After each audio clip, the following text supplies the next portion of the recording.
ছাৰে তেতিয়া কৈছিলে যে ছোৱালীজনীয়ে পাৰিব আৰু এই যে ছাৰে যে ক'লে ছোৱালীজনীয়ে পাৰিব সেই কথাটো কিন্তু মোৰ মূৰত সোমাই গৈছিল মই সেই কথাটো মূৰত সোমাই লৈছিলোঁ ছাৰে যিহেতু কৈছিলে ছোৱালীজনীয়ে পাৰিব আৰু আজি মই গোটেই মোৰ ক্ৰেডিটছ মই আজি গ'ল্ড মেডেলটো যে জিকি আহিছোঁ অকল মই ভৱজ্যোতি ছাৰকে মই আজি ক্ৰেডিটছ দিছোঁ দুজনী ছোৱালীৰ মাতৃ বয়স কিমান হ'ল 44 ইয়াৰ্ছত আজি যদি এইটো কৰি দেখাব পাৰিছে তে বাকীবিলাক ছোৱালীবিলাক কিয় নোৱাৰিব গতিকে সেইটোৱে আদৰ্শ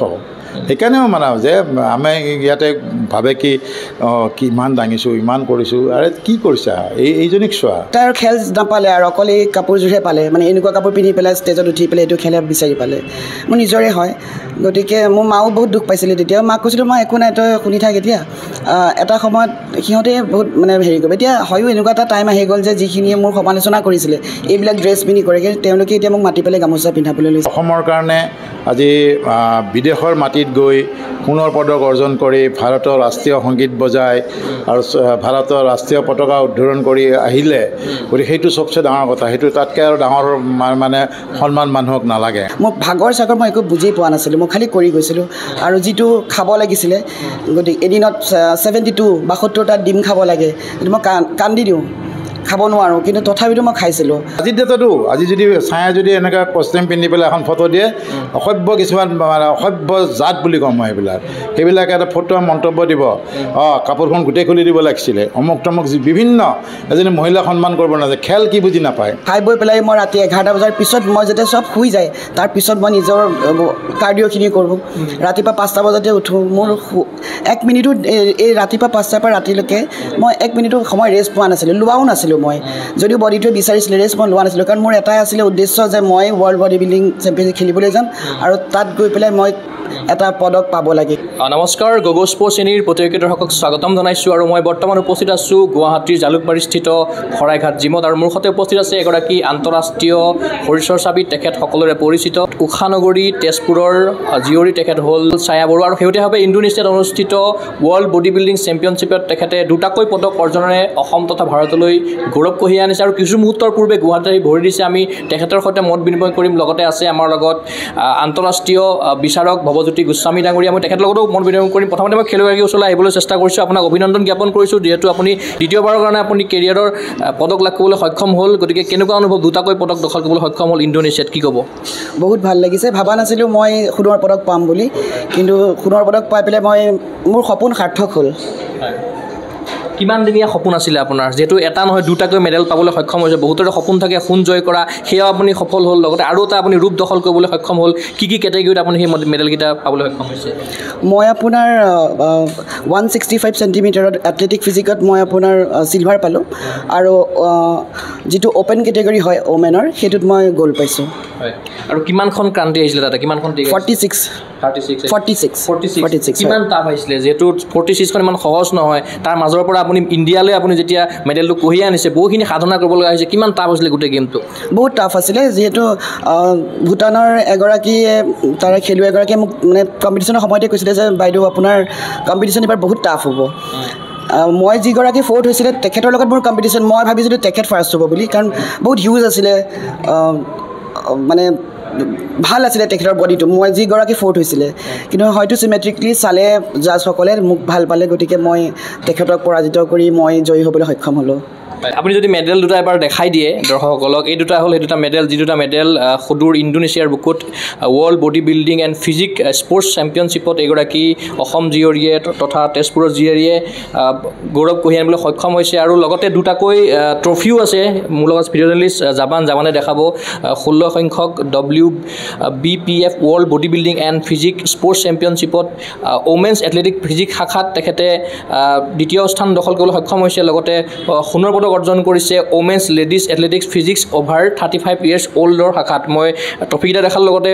মেডেলকেইটাও দেখালোঁ আৰু মই সুধিব বিচাৰিছোঁ যিহেতু আপুনি কিছু মুহূৰ্তৰ পূৰ্বে ভৱজ্যোতি গোস্বামী ডাঙৰীয়া বা তেখেতসকলৰ সহযোগীসকলে বিমানবন্দৰৰ পৰা আপোনাক আদৰি লৈ আহিছে গুৱাহাটীৰ পৰা শৰাইঘাট জিমলৈকে গতিকে পৰিৱেশটো কেনেকুৱা লাগিছে আৰু ইয়াত অলপ দেৰি আগতে কেকো কটা হ'ল খুবেই ভাল লাগিছে খুব ভাল লাগিছে আৰু ইমান মৰম সকলোৰে বিশেষকৈ ভৱজ্যোতি ছাৰৰ কথা কৈছোঁ মই তেখেতেই মোক এই প্লেটফৰ্ম মানে ইণ্ট্ৰডিউচ কৰাইছিলে আৰু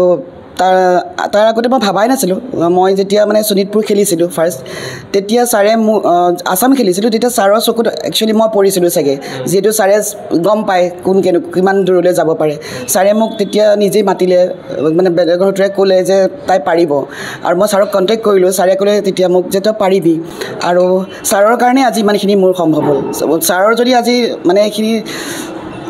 ছাৰৰ অবিহনে মই নোৱাৰিলোঁ হয় কিদৰে প্ৰিপেৰেশ্যন কিদৰে কৰিছিলে যোৱাৰ আগমুহূৰ্তত কিদৰে আপুনি মানে মেইনটেইন কৰিছিলে ডায়েট মেইনটেইন কৰিছিলে মোৰ আজিৰ পৰা 4 মাহৰ আগতে মই খেলিছিলোঁ আপোনাৰ ছাউথ এছিয়া তাত মই 3rd প্লেচ পাইছিলোঁ তেতিয়া মই ভাবিছিলোঁ যে এই 4 মাহত মই যদি মানে আৰু বেছিকৈ কষ্ট কৰোঁ মই কিবা এটা পাবলৈ সক্ষম হ'ম গতিকে এই 4 মাহ মোৰ লাষ্ট ব্ৰিথলৈকে মই মানে কষ্ট কৰিছিলোঁ যিমান পাৰোঁ ৰাতি খাই বৈ পেলাই মই ৰাতি 11টা বজাৰ পিছত মই যেতিয়া চব শুই যায় তাৰপিছত মই নিজৰ কাৰ্ডিঅ'খিনি কৰোঁ ৰাতিপুৱা 5টা বজাতে উঠোঁ মোৰ 1 মিনিটো এই ৰাতিপুৱা 5টাৰ পৰা ৰাতিলৈকে মই 1 মিনিটো সময় ৰেষ্ট পোৱা নাছিলোঁ লোৱাও নাছিলোঁ মই যদিও বডিটোৱে বিচাৰিছিলে ৰেষ্ট মই লোৱা নাছিলোঁ কাৰণ মোৰ এটাই আছিলে উদ্দেশ্য যে মই ৱৰ্ল্ড বডি বিল্ডিং চেম্পিয়নশ্বিপ খেলিবলৈ যাম আৰু তাত গৈ পেলাই মই এটা পদক পাব লাগে সেইকাৰণে সেই উদ্দেশ্য ভাবি পেলাই মই মোৰ ভাগৰ চাগৰ মই একো বুজি পোৱা নাছিলোঁ মই খালি কৰি গৈছিলোঁ আৰু যিটো খাব লাগিছিলে গতিকে এদিনত 72 বা 70টা ডিম খাব লাগে মই কান্দি দিওঁ খাব নোৱাৰোঁ কিন্তু তথাপিতো মই খাইছিলোঁ আৰু হয়তো সেইখিনি কষ্টৰ কাৰণে আজি মই এই ফল পাবলৈ সক্ষম হ'লোঁ প্ৰটিন চ'ৰ্চটো মই বেছি কৰিছিলোঁ যিহেতু মাছলৰ কাৰণে মই প্ৰটিন চ'ৰ্চটো বেছি দিছিলোঁ 72 এগছ খোৱাটো ইমান সম্ভৱ নহয় কিন্তু মই খাইছিলোঁ আৰু গাইড কোনে দি আছিলে আপোনাক এই ধৰি লওক আপুনি 4 মাহৰ কথা যে ক'লে আপুনি এইটো সময়ত গাইড কোনে দি আছিলে আপোনাক মোক দীপাঞ্জন মিত্ৰ বুলি আপোনাৰ তেজপুৰৰ মোৰ কোচ হয় তেখেতে গাইড কৰিছিল আৰু মেণ্টৰ হিচাপেতো ভৱজ্যোতি গোস্বামী নামে সদায় আছে ছাৰ নহ'লেতো আৰু মোৰ একোৱেই নাই ছাৰৰ কাৰণে আজি এইখিনি পচিবল হ'ল আৰু তেজপুৰৰ পৰা কেনেকুৱা ধৰণৰ মেছেজ আহিছে কেনেকুৱা ধৰণৰ শুভেচ্ছা জ্ঞাপন কৰিছে কি কৈছে ঘৰৰ পৰা বা পৰিয়ালৰ বা সতীৰ্থসকলে কি কৈছে আপোনাক চবেই ফোন কৰি চবেই ৰখি আছে তেজপুৰতো ৰখি আছে হয়তো এতিয়া বহুত দেৰি হৈ গ'ল আজি নাপাম চাগে লগ কালি লগ পাম সকলোকে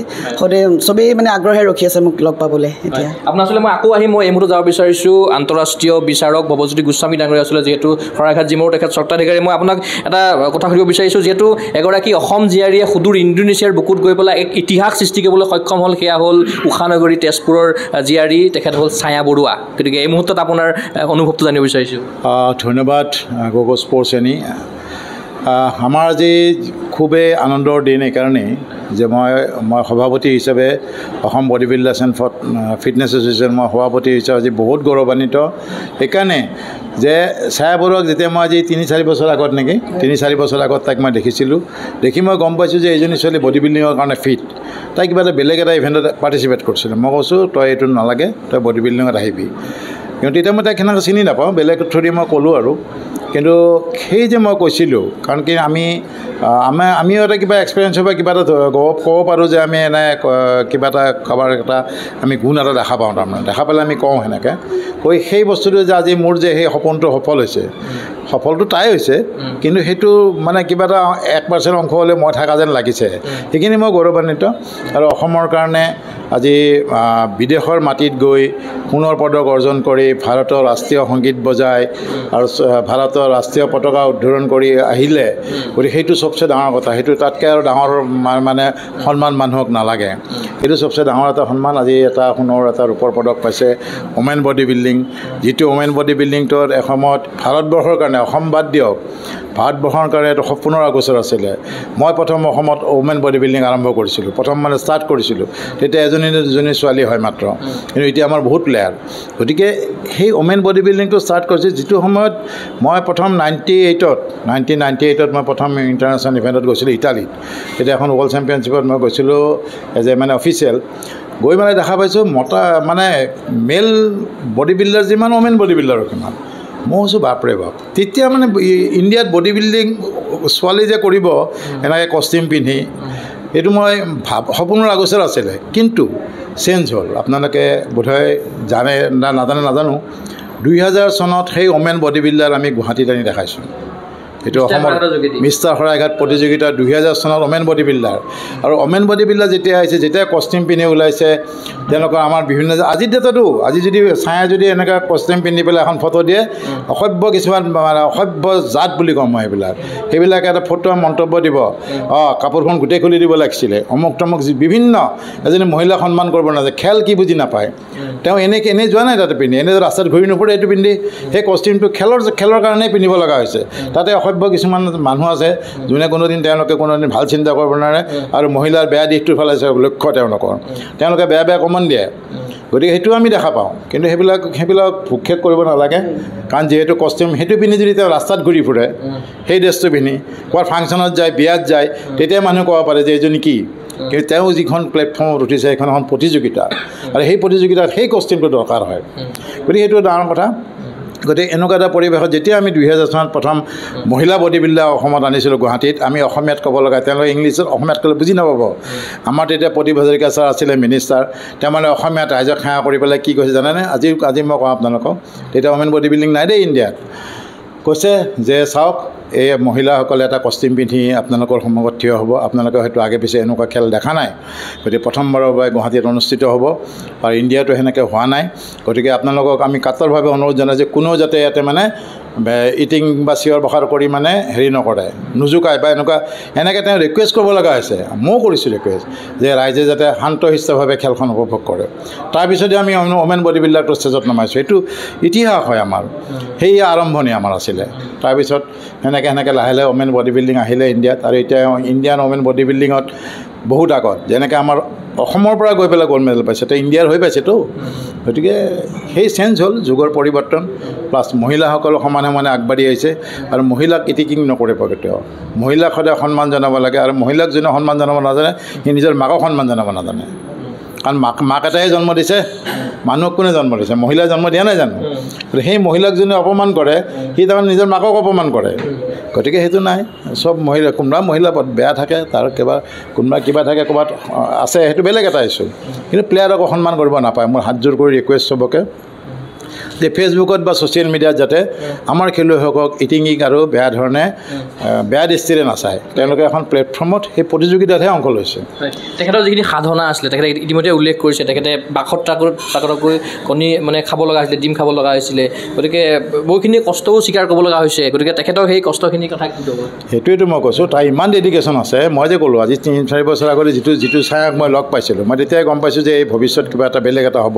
আৰু সেই ডেডিকেশ্যনটো ৰাখিলে আৰু আমাৰ এই যিটো বস্তু আছে আমাৰ এইটো সাধনাটো মেইন কাৰণ কি হৈছে দৌৰ খেলোঁ বা ফুটবল খেলোঁ আমি জোৰে বলটো মাৰি দিছোঁ বা জোৰে দৌৰি গৈছে বাহিৰৰ মানে এক্সটাৰ্নেল ইণ্টাৰনেল নহয় আমাৰ বস্তুটো কিন্তু ইণ্টাৰনেল ভিতৰৰ পৰা মাচুলটো বাঢ়ি আহিব লাগিব বা এয়া কৰিব লাগিব মাচুলৰ শ্ব' হ'ব লাগিব গতিকে বহুত কঠিন খেল এইটো বডি বিল্ডিংটো বহুত কঠিন খেল সেই খেলত আৰু আমাৰ প্ৰটিনটোৱেই বেছিকৈ দৰকাৰ হয় খাদ্যত কাৰণ প্ৰটিনেদি আমাৰ মাচুল বনে গতিকে প্ৰটিনটো যদি ইনটেক বডিত নহয় তেতিয়াহ'লে মাচুল নবনিব গতিকে এইটো বহুত ডাঙৰ এটা সাধনা এইটো সাধনাৰ কোনো মানে সীমা নাই তাৰমানে এইটো ভাষা নাই বুজাবৰ কাৰণে যোনে কৰে তেওঁহে বুজি পায় এতিয়া ছায়াই বুজি পাইছে তাই কিমান কষ্ট কৰিছে মই তাক চাই থাকোঁ ফেচবুকত দেখি আছোঁ মই দেখিছোঁ তাই কিমান কৰি আছে ৱেট মাৰিছে আজি ডায়েট খাইছে অমুক তমুক পানী এৰিছে নিমখ এৰিছে কিমান দেখে কিমান কষ্ট সেই কষ্টৰ ফলত মানুহে আজি ফলটো পাইছে আৰু তেওঁ এতিয়া যিটো হেৰি হ'ল তাৰমানে এই যে কষ্টখিনি সেই কষ্টখিনি যেতিয়া মেডেলটো গোট ল'ব যেতিয়া ভাৰতৰ পতাকা বিদেশৰ মাটিত উঠিব ৰাষ্ট্ৰীয় সংগীত বাজিব তাতকৈ আৰু ডাঙৰ সুখ নাই আৰু আমাৰতো চকুৰ পানী ওলাই যায় বিদেশী মাজত যেতিয়া আমি বিদেশত আমিতো বহুতবাৰ গৈছোঁ আমাৰ প্লেয়াৰে যেতিয়া পুৰস্কাৰ পায় যেতিয়া মানে ৰাষ্ট্ৰীয় গান বাজি উঠে আমাৰ লগে লগে ফ্লেগখন যেতিয়া গৈ থাকে তেতিয়া মানে চকুৰ পানী অট'মেটিক ওলাই আহিব যদি আমি দেশক ভাল পাওঁ গতিকে সেনেকুৱা এটা পৰিৱেশ গতিকে সেই পৰিৱেশৰ অধিকাৰী হৈছে গতিকে ইয়াতকৈ আৰু গৌৰৱৰ কথা নাই মোৰ মতে আৰু খেলুৱৈগৰাকী অসমত উপস্থিত হোৱাৰ লগে লগে আপুনি আগবাঢ়ি গৈছে বিমান বন্দৰলৈ তেখেতক আদৰি আনিছে লগতে শৰাইঘাট জিমলৈ লৈ আহিছে আপোনাৰে জিম হয় ইয়াতে তেখেতক কেক কাটি উষ্ম আদৰণি জনাইছে এখন গামোচাৰে সন্মানিত কৰিছে এয়া যে আপোনালোকৰ মৰম আদৰিকতা এয়া নিশ্চয় খেলুৱৈগৰাকীক উৎসাহিত কৰিবৰ কাৰণে এইখিনিও প্ৰয়োজন নাই সেইখিনিয়ে আমাৰ এইটো অতি সামান্য কথা কাৰণ কিয় কাৰণে তেওঁ এতিয়া আকৌ তেজপুৰ যাব আমি ডাঙৰকৈ একো কৰিব পৰা নাই কিয় কাৰণে তেওঁৰ ৰাস্তাটো আৰু দূৰ আছে তেজপুৰলৈ যাবতো গতিকে তেওঁৰ ফ্লাইটখনো লেট হ'ল গতিকে আমি অনুষ্টুপীয়াকৈ এনেই আমি জাষ্ট মানে এটা হেৰি কৰিলোঁ আৰু যে তেওঁ যে আহিলে সেইটো কৰিলোঁ আমি ভৱিষ্যতে আৰু আমি ফেলিচিটেশ্যন প্ৰগ্ৰেম পাতিম ইণ্টাৰনেশ্যনেল প্লেয়াৰৰ কাৰণে সেইটো আমি প্ৰতিবাৰেই পাতোঁ ইণ্টাৰনেশ্যনেল প্লেয়াৰসকলক আমি ফেলিচিটেশ্যন কৰোঁ সেইটো আমাৰ মানে এছ'চিয়েশ্যনৰ পৰা সেইটো এটা বেলেগ এটা ইভেণ্ট হ'ব ছায়া বৰুৱাক আপুনি ভৱিষ্যতে কি হিচাপে চাব বিচাৰে তাই ভৱিষ্যত হৈ গ'ল নেকি আৰু খেলিবি নেকি তাই আৰু নেখেলে তাই হ'ব আৰু তাই গ'ল্ড মেডেল পাই গ'ল ৱৰ্ল্ডত আৰু কি খেলিব আৰু ছায়া বৰুৱা বহুতৰ কাৰণে অনুপ্ৰেৰণা হ'ব পাৰে মানে হ'বই লাগিব এইটো ডেফিনেটলি মই অলপ আগতে কি কৈ আছোঁ যে আজি যে মই মহিলাসকলক মাতিছোঁ আমাৰ জিমৰ মহিলাসকলক মাতাৰ উদ্দেশ্যটোৱে এইটো মোৰ ইয়াতে বেলেগ স্বাৰ্থ নাই মোৰ স্বাৰ্থ এইটো যে তেওঁলোকে চাওক যে এগৰাকী কেইটা ছোৱালী তোৰ দুজনী ছোৱালীৰ মাতৃ বয়স কিমান হ'ল 44 ইয়াৰ্ছত আজি যদি এইটো কৰি দেখাব পাৰিছে তে বাকীবিলাক ছোৱালীবিলাক কিয় নোৱাৰিব গতিকে সেইটোৱে আদৰ্শ সেইকাৰণেও মানাওঁ যে আমি ইয়াতে ভাবে কি ইমান দাঙিছোঁ ইমান কৰিছোঁ আৰে কি কৰিছা এইজনীক চোৱা সেইটোৱে কথা সেইজনীক চোৱা নিশ্চয়কৈ আপোনাক ধন্যবাদ জ্ঞাপন কৰিছোঁ মই পুনৰ আহিব বিচাৰিছোঁ ছায়া বৰুৱা বাইদেউ ওচৰলৈ আপুনি যিহেতু তেখেতে কৈছে আপুনি দুগৰাকী সন্তানৰ মাতৃৰ লগতে পৰিয়ালৰ দায়িত্ব আছে লগতে খেলাৰ দায়িত্ব আছে গতিকে গোটেইখিনি আপুনি কিদৰে চাইছিল বা কিদৰে সময় উলিয়াইছিল তাৰ কাৰণে অলপ যদি কৈ দিয়ে মই খেলাৰ উপৰিও মই তেজপুৰ ইউনিভাৰ্চিটিত এজ এ ফিটনেছ কোচ মই কৰি আছোঁ গতিকে মোৰ ডিউটি 6টা বজাৰ পৰা হয় ৰাতিপুৱা তাৰ মাজতে ছোৱালীহঁতেও স্কুল যায় গতিকে মই ৰাতিপুৱা 4টামান বজাতে উঠি নিজৰ যিকেইজত কাম কৰা মানুহবিলাক অকণ দেৰিকৈ আহে গতিকে মই ৰাতিয়ে যিমান পাৰোঁ আগবঢ়াই থৈ দিওঁ আৰু 5টালৈকে মোৰ নিজৰ কাম বন হৈ যায় গা পা ধুই মেলি সিহঁতৰ টিফিন ৰেডি কৰি মই গুচি যাওঁগৈ তাৰপিছত আইতাকে পিছৰখিনি কৰে আহি পেলাই মই নিজৰ আকৌ ডায়েটটো খাই বৈ তাৰপিছত মই নিজৰ 10টা বজাৰ পৰা মই ৱৰ্কআউট কৰোঁ 10টাৰ পৰা মোৰ 1টামান বাজে এই 4 মাহত আৰু 10টাৰ পৰা 1টামান বজাত মই ৱৰ্কআউট কৰোঁ ঘৰ আহি পাওঁ মানে আকৌ নিজৰ ডায়েটৰ খানা বজাৰ চজাৰ কৰি আহি আহোঁ মানে মই 2টামান বজাত পাওঁ ধাম ধুম খাই বৈ আকৌ আপোনাৰ 4টা বজাত মোৰ ডিউটি থাকে আকৌ ডিউটিলৈ গুচি যাওঁগৈ ডিউটি মোৰ 8টা বজালৈকে থাকে 9টাত আহি মই ঘৰ পাওঁ ঘৰত আহি আকৌ ডায়েট খাই আকৌ মই নিজৰ কাৰ্ডিঅ'ৰ কাৰণে মই ওলাই যাওঁ গতিকে মোৰ বহুত টাফ হৈছিলে আৰু বিশ্ববিদ্যালয়ৰ তৰফৰ পৰা কেনেকুৱা আছিলে ছাপোৰ্ট কেনেকুৱা আছিলে বিশ্ববিদ্যালয়ৰ ফালৰ পৰা চবৰ পৰা ছাপোৰ্ট পাইছিলোঁ খালি মাজতে মোৰ 1.5 মাহ বহুত কষ্ট গ'ল মই জনাম সেইটো পিছত সকলোকে কিহৰ কাৰণে কষ্ট গ'ল হয় কিন্তু বাকী যিমান আছিলে ফেকাল্টি ষ্টুডেণ্ট চবেই মোক বহুত সহায় কৰিছে ছাপোৰ্ট মেণ্টেলি আৰু এতিয়াও সিহঁতে ফোন কৰিয়ে আছে যে কেতিয়া আহিব মেম মানে সিহঁত এক্সাইটেড হৈ আছে মোক লগ পাবৰ কাৰণে অলপ সময় আগতে ভৱজ্যোতি গোস্বামী নামে এটা কৈছে সমালোচনাৰ বলি হৈ আপোনালোকে ছ'চিয়েল মিডিয়াতে হওক বা এনেকৈ ধৰণে আপোনালোকে যেতিয়া ধৰি লওক মানে ষ্টেজত উঠিব লগা হয় বিভিন্ন কমেণ্ট পাছো হয় গতিকে সেইখিনি আপুনি কিদৰে অভাৰকাম কৰিছিলে বা কিদৰে আপুনি এই বস্তুখিনি চাইছে আপুনি ইয়াত মই দুটা কথা ক'ম মেইনটো মই ফাৰ্ষ্ট নিজৰ ফেমিলিৰ পৰাই মই বহুত মানে কথা শুনিবলগীয়া হৈছিলে প্ৰথম মানে ধৰক ৰিলেটিভছবিলাক আৰু যে তাৰ খেল নাপালে আৰু অকল এই কাপোৰযোৰহে পালে মানে এনেকুৱা কাপোৰ পিন্ধি পেলাই ষ্টেজত উঠি পেলাই এইটো খেল বিচাৰি পালে মোৰ নিজৰে হয় গতিকে মোৰ মাও বহুত দুখ পাইছিলে তেতিয়া মাক কৈছিলোঁ মই একো নাই তই শুনি থাক এতিয়া এটা সময়ত সিহঁতে বহুত মানে হেৰি কৰিব এতিয়া হয়ো এনেকুৱা এটা টাইম আহি গ'ল যে যিখিনিয়ে মোৰ সমালোচনা কৰিছিলে এইবিলাক ড্ৰেছ পিন্ধি কৰে তেওঁলোকে এতিয়া মোক মাতি পেলাই গামোচা পিন্ধাবলৈ লৈছে আৰু মই ভাবোঁ কি নিগেটিভ চবতে থাকিব সেই নিগেটিভটো আপুনি যদি পজিটিভ হিচাপে লৈ পেলাই আগবাঢ়ি যায় তেতিয়াহ'লে মই ভাবোঁ সেই নিগেটিভ মানুহখিনিয়ে আপোনাক আকৌ পজিটিভলি পেলাই স্বীকাৰ কৰিব আৰু এটা কথা ক'বলৈ গৈছোঁ মই ইয়াতে আপোনাৰ আমি ভাবোঁ কি মাইকী মানুহখিনি আমি নিজকে ভাবিলোঁ আমি দুৰ্বল কিন্তু আমি একেবাৰে দুৰ্বল নহয় আমি এজন মতা মানুহতকৈ 1000 গুণ শক্তিশালী মেণ্টেলি ফিজিকেলি দুইফালৰ পৰা আমি নিজকে খালি মানে আমি কি হয় এখন পুৰুষ প্ৰধান দেশ ন আমাৰ ভাৰতখন গতিকে আমাক সৰুৰ পৰাই শিকাই দিয়ে দোকানলৈ নাযাবা ভাইটি যাব বা এইটো কাম নকৰিবা ছোৱালী মানুহে নকৰে এইটো কাম গতিকে আমি তেতিয়া ভাবিয়ে লওঁ যে আমাৰ ছোৱালী মানুহৰ কাম এইখিনি তাৰমানে ঘৰত থকা গতিকে আমি দোকান যাব নালাগে বা এইটো কৰিব নালাগে এইটো দাদাহঁতে কৰিব ভাইটিহঁতে কৰিব নহয় এতিয়া আমাৰ এইটো চেঞ্জ কৰিবলৈ হ'ল এইটো আমাৰ মা দেউতাহঁতে কৰিছিলে বেলেগ কথা এতিয়া আমি আমাৰ ল'ৰা ছোৱালীখিনিক বা ছোৱালীখিনিক শিকাব লাগে যা কৰিয়া যা এইটো কৰ তই নিজে কৰিয়া ছোৱালীখিনিক বিশেষকৈ আৰু মই ভাবোঁ আমি যদি ভাবোঁ মনেদি যে মই এইটো কৰিম ভগৱানেও আমাক ৰখাব নোৱাৰে মই যেতিয়া ষ্টাৰ্ট কৰিছিলোঁ মই 1 কেজি ডাম্বেলটো উঠাবলৈ পৰা নাছিলোঁ আজি মই সেই ধৰক স্কোৱাটে আজি মই 165 স্কোৱাট মাৰিব পৰা হৈ গ'লোঁ গতিকে চব মনৰ কথা মই সকলো মানে মহিলাসকলক কৈছোঁ আপোনালোকে নিজক দুৰ্বল বুলি একেবাৰে নাভাবিব যিটো কামত আপোনালোকৰ যদি মন যায় যে মই গান গাওঁ নৃত্য হওক বা যিকোনো খেল আপোনালোকে এইটো বয়স হৈ গ'ল এতিয়া কৰিব নহয় বয়সৰ কোনো কথাই নাথাকে এইজটো এটা নাম্বাৰ হয় আপুনি যিকোনো সময়তে আপুনি যদি মনেদি ভাবে আপুনি ছাকচেছ হ'বই আপুনি খালি কামত লাগি যাওক ফ'কাছ কৰক আৰু এইখন ক্ষেত্ৰলৈ আপোনাক কোনে আনিছিল প্ৰথমে কেনেকৈ ভাবিলে যে আপুনি বডি বিল্ডিং ক্ষেত্ৰলৈ আহিব লাগে কোনে আপোনাক বাটটো দেখুৱাই দিলে প্ৰথমতে মই এনেই আপোনাৰ ডিষ্ট্ৰিক্টত যেতিয়া হৈছিলে আপোনাৰ এইবিলাক মডেল ফিজিক তাতে গৈছিলোঁ কিন্তু ভৱজ্যোতি যেতিয়া তাৰপিছত আকৌ মই ষ্টেট খেলিবলৈ আহিলোঁ ভৱজ্যোতি ছাৰৰ চকুত মই পৰিছিলোঁ ছাৰৰ চকুতেই মই পৰিছিলোঁ কিন্তু ছাৰে তেতিয়া কৈছিলে যে ছোৱালীজনীয়ে পাৰিব আৰু এই যে ছাৰে যে ক'লে ছোৱালীজনীয়ে পাৰিব সেই কথাটো কিন্তু মোৰ মূৰত সোমাই গৈছিলে মই সেই কথাটো মূৰত সোমাই লৈছিলোঁ ছাৰে যিহেতু কৈছিলে ছোৱালীজনীয়ে পাৰিব আৰু আজি মই গোটেই মোৰ ক্ৰেডিটছ মই আজি গ'ল্ড মেডেলটো যে জিকি আহিছোঁ অকল মই ভৱজ্যোতি ছাৰকে মই আজি ক্ৰেডিটছটো দিছোঁ আৰু মোৰ গডফাদাৰ হিচাপে মই সদায় ছাৰক কওঁ ছাৰে মোক কয় নহয় মোক গডফাদাৰ নবনাবি ছাৰে সদায় কয় কিন্তু মই সদায় কওঁ ছাৰ আপুনি মোৰ কাৰণে গডফাদাৰ যেতিয়া ভাৰতীয় পতাকাখন ওপৰলৈ উঠি গৈছিল আৰু বাকী পতাকাকেইখন তলত আছিল আৰু যেতিয়া আপোনাৰ ডিঙিত মেডেল পিন্ধাই দিয়া আছিল সোণৰ মেডেলটো তেতিয়া আপোনাৰ ফিলিংটো কেনেকুৱা হৈছিল অলপ আমি হয়তো বুজিব নোৱাৰিম অলপ অনুভৱ কৰিব মোৰতো গাৰ নোম পূৰা শিৱৰি গৈছিলে আৰু যেতিয়া মই নাজানো বতাহত উৰা টাইপৰ হৈ গৈছিলোঁ মানে মোৰ কোনো হেৰি নাছিলে মানে মোৰ ৱেইট যেন নাই মই বতাহত উৰিছিলোঁ এনেকুৱা লাগিছিলে আৰু মোক ইণ্ডিয়া টিমে কৈ আছিলে যে স্মাইল কৰি আছিলে মই হাঁহিব পৰা নাছিলোঁ মই হাঁহিব খালি মই কান্দিছোঁ মই আৰু আজি পটককৈ মই যেতিয়া দিল্লী এয়াৰপৰ্টত মই মোবাইলটো চাইছোঁ দেখিছোঁ মোৰ 2 মিলিয়ন মানে সেইটো হেৰিত মানে 2 মিলিয়ন পাৰ হৈছে গতিকে বহুত এটা মোৰ কাৰণে মানে সৌভাগ্য যে মই বিদেশত গৈ পেলাই আমাৰ পতাকাখন উৰাব পাৰিছোঁ সেইটো মোৰ কাৰণে সপোন আছিলে আৰু সেই সপোন মই দিঠকত পৰিণত কৰিলোঁ পৰৱৰ্তী পৰিকল্পনা আৰু কি ভাবিছে নিজকে আৰু কি পৰৱৰ্তী পৰিকল্পনা হৈছে এতিয়া উঠি অহা যিমান জেনেৰেশ্যন আছে উঠি অহা ছোৱালীখিনি আছে বা ল'ৰাই হওক ছোৱালীখিনিক বিশেষকৈ যদি ধৰক এতিয়া ময়ে নাজানিছিলোঁ এথলেটিক ফিজিকত আমাৰ কি আপোনাৰ ধৰক কেনেকৈ পজিং কৰিব লাগে গতিকে মই ভাবোঁ কোনোবা যদি খেলিব বিচাৰে মোৰ ওচৰত যদি বা কণ্টেক্ট কৰে মই সকলো ধৰণৰ গোটেইখিনি বস্তু বুজাই দিম বা আগলৈ আগবঢ়াই নিবলৈ চেষ্টা কৰিম তেওঁলোকক নিশ্চয়কৈ আপোনাক ধন্যবাদ জ্ঞাপন কৰিছোঁ আৰু লগতে দুগৰাকী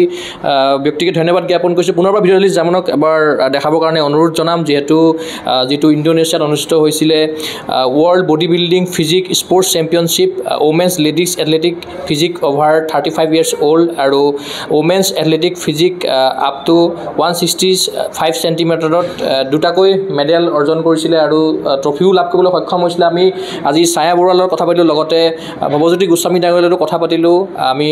মনৰ ভাৱ জানিবৰ কাৰণে চেষ্টা কৰিলোঁ আমি আশা কৰিম এই ছায়া বৰুৱাৰ আদৰ্শৰে অনুপ্ৰাণিত হওক অসমৰ নৱপ্ৰজন্ম আৰু নৱপ্ৰজন্মৰ খেলুৱৈসকল আৰু তেখেতৰ যিখিনি সপোন আছে বডি বিল্ডিঙক লৈ সেয়া আগন্তুক সময়ত সাফল্যমণ্ডিত হওক সেই আশাৰে মই চিন্ময় কুমাৰ বৰাই বিশেষ অনুষ্ঠানৰ পৰা বিদায় লৈছোঁ চাই থাকিব গুগল স্পৰ্টছ ধন্যবাদ